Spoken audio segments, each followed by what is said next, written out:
Hey, kindergarten.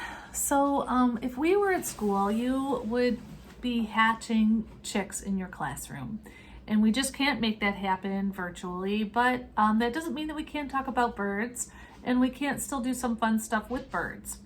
So, what we're going to do today is we're going to talk about bird beaks. Now, if we think about the hummingbird, its beak is long and skinny and like straw-like so that it can get down into the flowers and slurp out all that nectar.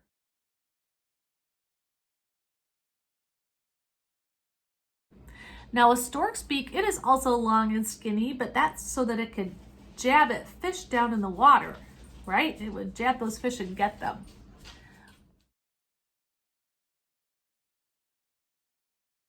A hawk has a very piercing beak so that it can actually tear into the prey that it might eat.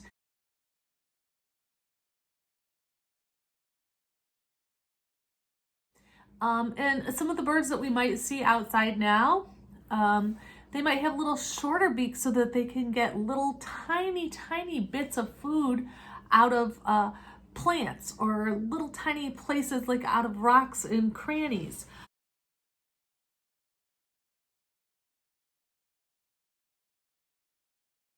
But a duck has a wide, we call it a bill even, but it's wide so that it can scoop up water and the little plants that are in there.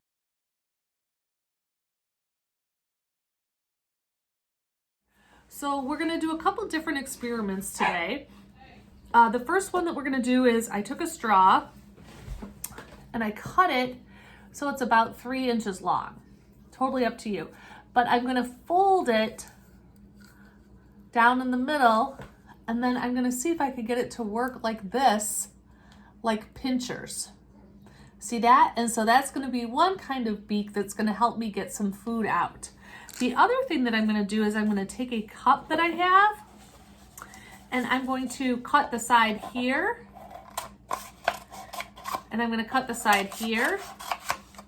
And now I have something that's similar to a duck beak. And I'm gonna see if I can scoop some things up with this. Okay, so boys and girls, I have put green tape on my floor. And what I'm gonna try to do is I'm going to try to use the first beak like this, like pinchers, and I'm gonna see if I can go ahead and pick up some of these pasta noodles. So look, I got one, and then this is gonna be the bird's stomach. Here it goes.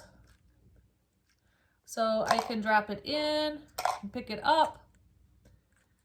Here you can see I can squeeze these together and I can pick them up. Oh, that one's tricky. I'm gonna have to flip it over. If you don't have pasta, you could use dry beans, you could use little beads, something like that so that you could practice picking them up.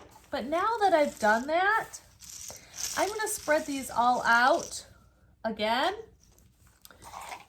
And I'm going to see what happens if I use the duck bill. So here's the duck bill, right? And then look what's going to happen. Oh, I can scoop up a lot at one time. Put them in the stomach. Here we go.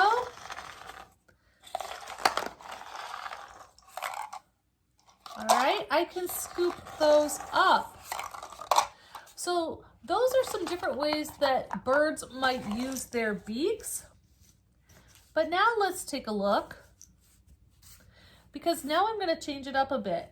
Not only do I have these seashells, but I'm going to throw in some dog food. And the dog food are going to represent rocks. Okay, so now we have to try to figure out which one is going to be best to pick up just the food, because the birds don't want to have rocks in their stomach. So here I am with this kind of beak. This would be like for a small bird, like a warbler. So here we go. Oh, I can pick and choose exactly which ones I want to get. Whoops. Here we go. So I can pick all of those up, but if I go to use my duck bill, uh-oh, I got rocks in my stomach.